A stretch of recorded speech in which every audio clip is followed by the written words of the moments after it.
Okay, so then there's strumming.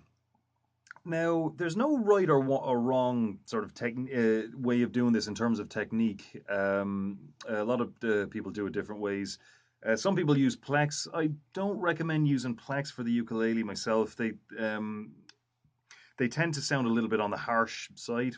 Now, you can get ones that are the sort of soft ones that are made of felt as opposed to nylon or plastic, and they sound okay. But generally speaking, it's better to get used to doing it with your hands. So, um, now the way I do it, generally speaking, is going down the way with the back of my fingernails, and then coming back up with the back of my thumb, like that. Now, the reason I do it that way, a couple of different ones. First of all, coming back up with my fingers, it tends to be a little bit easier to get caught in the in the strings. Second, when you go down with your nails, but then you're coming back up with your skin. It's a very different sound. So just for consistency, it's better to hit it with nails down the way up and a nail on the way down and a nail on the way back up as well. So now, the most important thing by far when it comes to strumming is steadiness. Okay, so so you can have the most technical sort of strum pattern you like, but if it's not steady, people can't pop their heads to it, tap their foot, whatever, and it's just not enjoyable because really it's a steady rhythm that gets people listening and enjoying music. So. So we'll just take one chord. We'll just use C major for the example here. So so to start off, just get used to going down, up, down, down, up, down, up. So whatever you do, just make sure it's steady. That's all.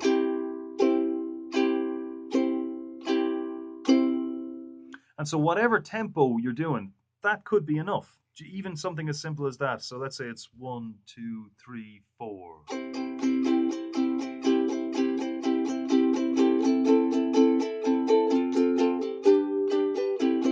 Just down, up, all the way.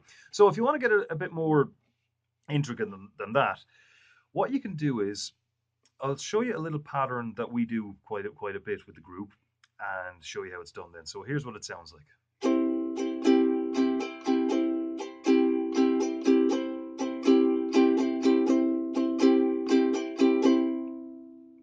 Now, what I'm not doing is this. Only moving when I have to. It's much better to keep your hand in a sort of a constant rhythm.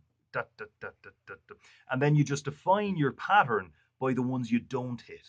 That's a much better way of doing it. The rhythm will sound much smoother and it's much easier for you to stay in rhythm as well and just kind of keep chugging along. So I'll just get up a little bit closer for this. So we're going down, coming back up, just not hitting it, right? So down, down, up, down, up. We go back down, but again, we don't hit it. Up, down, up. So that's down, down, up, up, down. So if you want to play along, I'll just do a little bit of a count in and we'll give that a go. So again, that's just fingers on the way down, thumb on the way up. Now, as I said, other people do it differently, so that's just the way that works for me. So if you kind of naturally go to something different, as long as it's steady and it works, go for it. Okay, so we'll just hit C major, and we'll just do that little pattern. It's a nice one to kind of get the basics down. And the great thing about doing down, up, down, up, down, up, that movement is that you can change the pattern at the drop of a hat without even really thinking about it because all the strums you could want are already there. Just you're just not hitting all of them. So you can change it up, add some in, take some out, and it doesn't really take a whole lot of thought. So there we go. So 1, 2, 3, 4.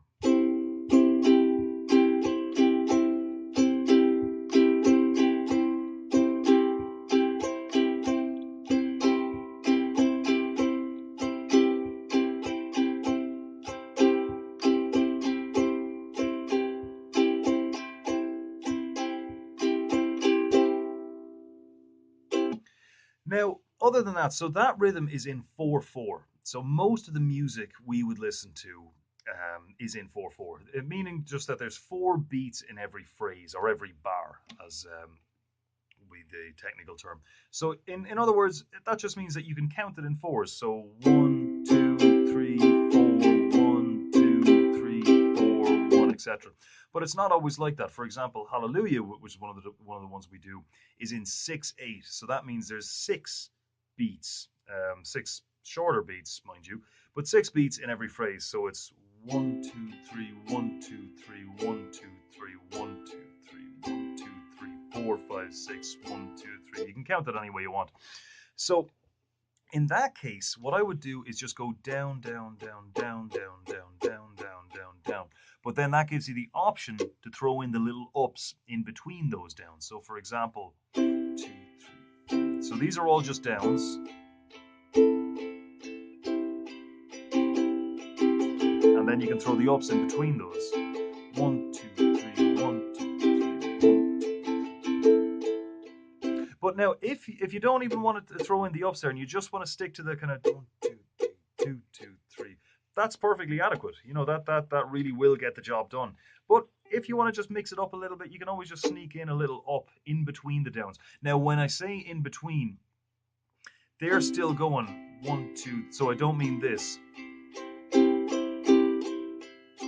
So I mean the downs are still lined up the way they are, but the ups come in between those. So what I do mean is this.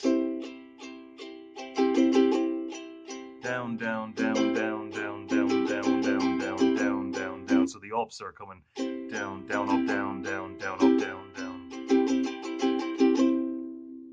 But as I said, can't be stressed enough, the most important thing about strumming is steadiness. So we've got the tuning, chords, basic chords, and strumming. So that's more than enough for what you need to get started and get your bearings. The rest is there's no new concepts or anything like that. The chords, some of them are a little bit on the tricky side, all right, but the ideas are all the same. The concepts are all the same. It's just a case of picking out your chords, going back and forward with them, and getting them so that it's more muscle memory than mental memory, so you don't have to think too much about it. And the only way to get to that stage is just to do it over and over again. All right, hope to see you there.